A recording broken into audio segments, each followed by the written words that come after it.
Hey everybody, welcome back to another episode of Logocentric. My name is Daxton Page, and today we are going to be talking about social constructionism.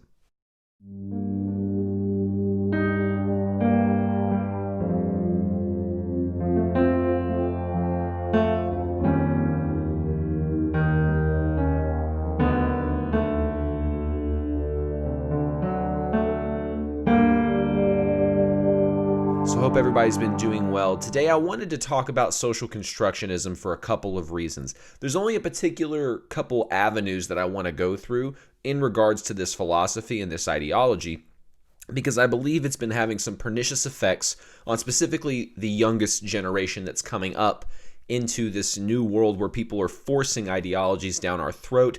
So I think it's important to have sort of a proportional, rational perspective on this issue. So let's just get right into it. I'm going to be attacking some of the fundamental philosophies of social constructionism as it's applied to gender and sex. Okay, so just as a little clarification, when I was going through school, I was taught that sex and gender are the same thing, but gender roles are the performative aspects, usually enforced by culture, that each gender tends to act out. So whether they tend to act out because of cultural forces or interests is a whole other conversation that we're going to get into a little bit later. But the main thing that we want to talk about in regards to gender is the idea that people have been conflating that gender is the performative aspect and sex is the biological aspect. Now, even if you wanted to use that kind of language, I don't know if I necessarily have a problem with the language specifically as I do the ideology that enforces it. So the ideology that enforces it comes from this perspective that there is a spectrum that exists in human biology as regards to what sex you are. And to classify who you are sexually, and by sexual, I don't mean in regards to your activities, that would be your orientation. I mean as regards to your biological units, so to speak. When you think about that, what we're getting at is they have this idea that that is what is the spectrum, your biological units, basically the ones that certain biological units yield certain biological results. And they're saying that to label that in a way that's like, oh, men have penises and testicles and women have ovaries and eggs and vaginas, people all of a sudden are like, no, you're putting things into a binary category. And we like to consider ourselves non-binary. So this term non-binary, that's where that comes from. The idea that it's rejecting that there is a binary that exists in mammalian biology with males and females and saying that the spectrum exists on the level of biology. And that's just flat wrong. That's wrong. On a technical level, on a philosophical level, everything about that is wrong. But let's not just say it's wrong, let's look at why it's wrong, okay? You even have social constructionists say that, well, okay, I'm not denying that certain biological body parts yield certain biological results, but the names that we throw on top of it are what the social construction is. And I've heard this argument too. I'm not really that convinced because we label things and we categorize things for certain reasons, right? There's a reason we made the distinction between male and female. Right? There's a reason that we call certain things, like for instance, this is a cup, and we don't call this a microphone, because that's a little bit confusing because this is a microphone, right? So we use language categorically to discern one thing from another. So the very fact that we use the terms male and female is not being prejudiced against someone who feels that they do not conform within this binary, because they have a confused view of what is a spectrum and what is not. Your biology is not a spectrum. Now, somebody would say, well, what about intersex? And I would say you cannot obliterate a category because within it exists an outlier that happens such a small percentage of the time, it's negligible on a percentage basis. So what I'm saying is over 95%, you could say even over 97% of people who are represented as male, identify as male, and as heterosexual males, and vice versa for females. So the spectrum does not exist at the level of biology. The spectrum exists on the level of interests, okay? That is really where the spectrum exists. And let's break this down a little bit more. So for instance, oh my goodness, my dog's trying to get out of the room. Hold on one second, you guys. So the spectrum exists on the level of interest, okay? Because what you can have, and I'm just going to just lay it out here, you can have men who are very masculine, but you can have men who are very feminine.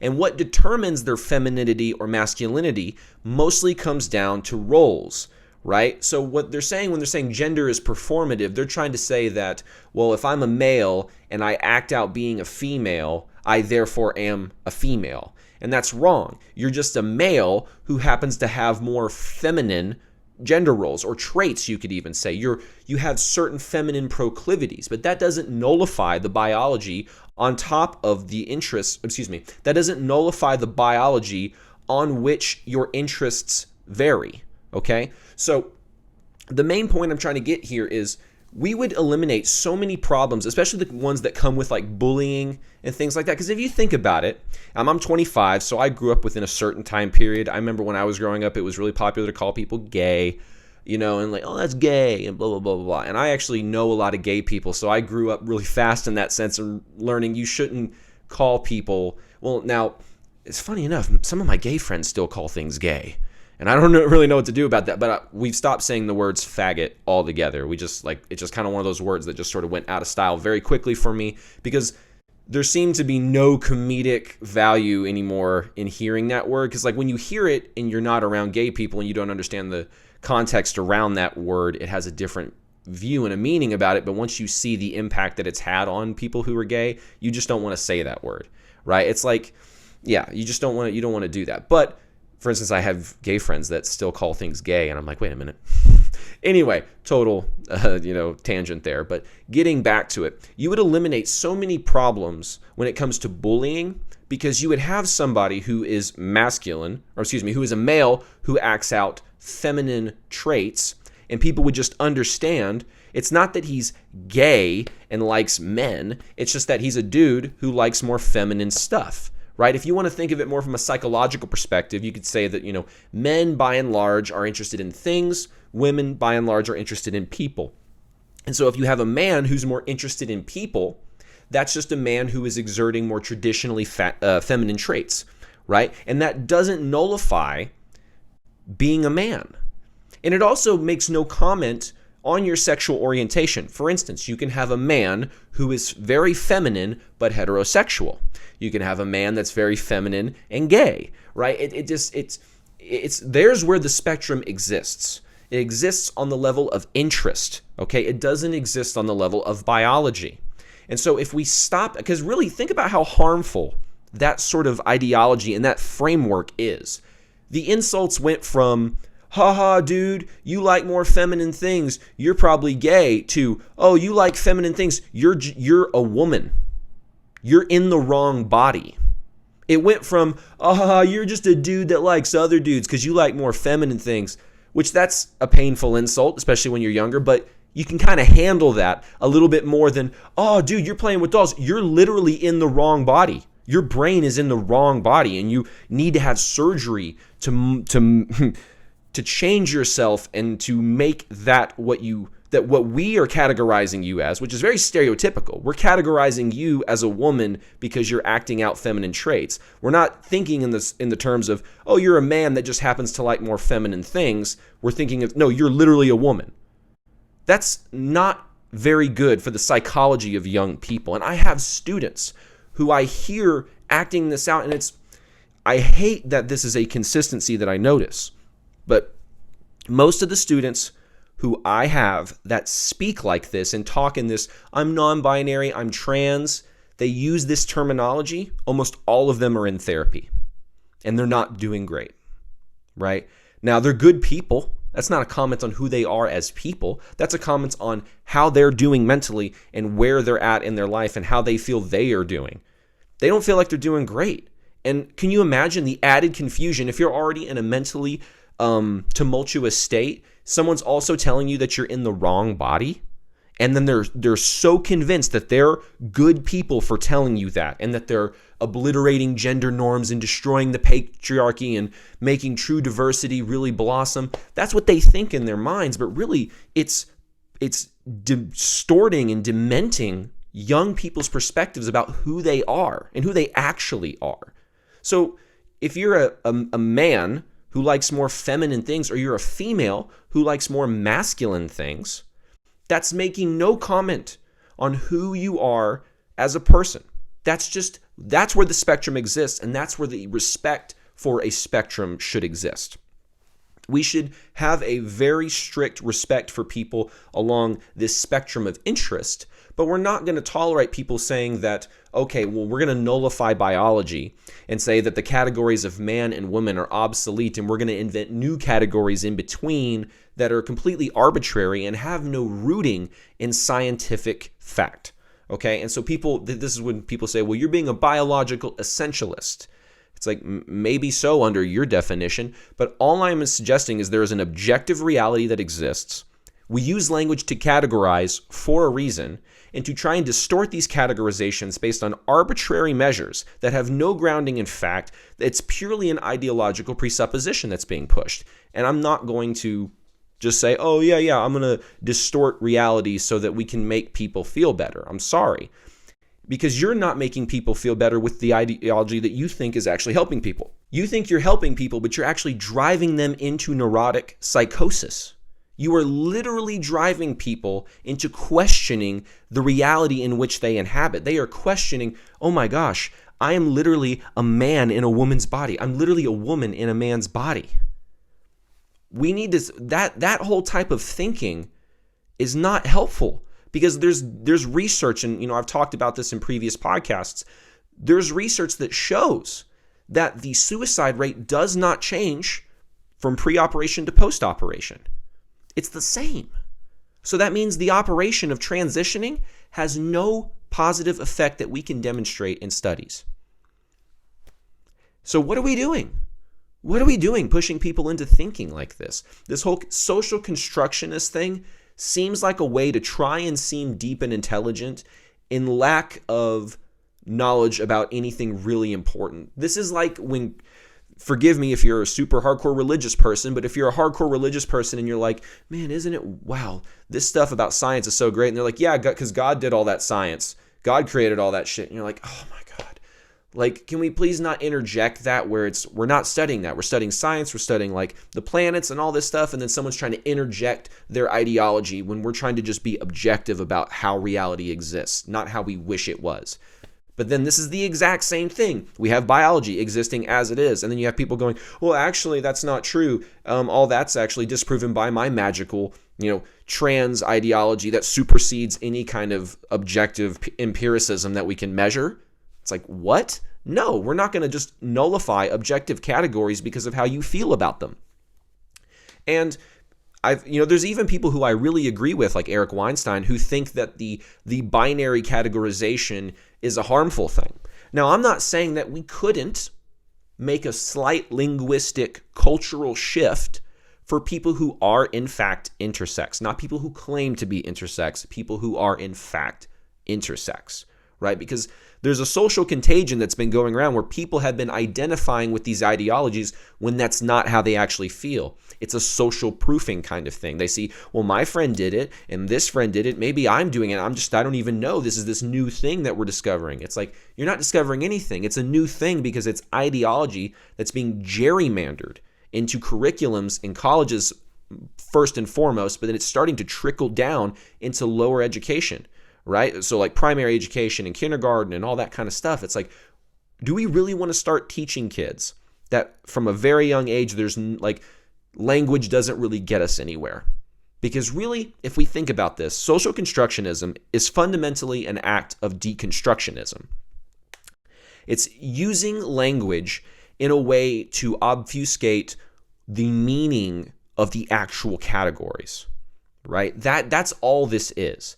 And this is like I've done some reading from people like Jacques Derrida. I have his book of Grammatology. Like, it seems to me the whole purpose of this social constructionist, deconstructionist, by the way, those are not synonyms. They're different schools of thought, but there's certain ways in which their actions interweave, right? And so it seems the very nature of deconstructionism serves as a way to obliterate meaning where meaning might actually be found, right? So anytime we have a category, with language, we have to categorize just by the very nature of using language. And Jacques Derrida pointed out, see, we categorize naturally, so how can we even trust that these categories are valid, right? How can we trust that any of these categories could possibly be valid because they're sort of arbitrarily divided into two? You know, the good and the bad, right? So it seems to me that deconstructionism has snuck its way into social constructionism. Actually, it could have even been backwards. It could have just been that this was something, social constructionism, that is, was something that came after deconstructionism. I don't necessarily know the timeline that well, so correct me in the comments if I'm wrong there. But the main point that I'm getting at here is that there's a rational way to look at this where you can sort of have your cake and eat it too, but the tough pill that you have to swallow in order to do that, if you're ideologically, very far left, is you're going to have to give up certain presuppositions that have almost had a religious type attachment to. People have had a religious-like attachment to. So, for instance, this idea that gender and biology are just performative. That's wrong, right? The spectrum does not exist on the level of biology. It exists on the level of interest. Okay, because you can have a binary category of gender that on top of those binaries, there's a spectrum of interests that each gender could perform, right? So it's not that spectrum nullifies the categories that we've labeled, obviously. Now, when people are saying things like, well, we want to question what it means to be a woman and what it means to be a man, it's like, I get that in certain cultures, the idea that the culture has of what a man is can become so rigid that it starts to negatively affect the men inside the populace. But there's also healthily enforced cultural norms that are beneficial, that actually help people become more of what they want to be. So, for instance, the idea that we want men to be masculine, that's something that's actually good for 90+% of men. Now, for the percentage of men that aren't very masculine and feel like they're more feminine than they are masculine, sometimes in those cultures they can feel alienated. But where we can end the alienation is just having an understanding that there's a spectrum of interest that exists not at the level of biology, but at the level of the individual. Every individual, whether man or woman, has a variety of interests that they could be interested in. So we shouldn't view people as inherently in a whole other category that's separate from our gender just because they act out roles that are contrary. So that part of the ideology has some merit, right? So if we're going to give the devil his due, that's what I would give, right? That idea that we can actually oppress people who don't act out the cultural norm by too rigidly enforcing this binary, sure.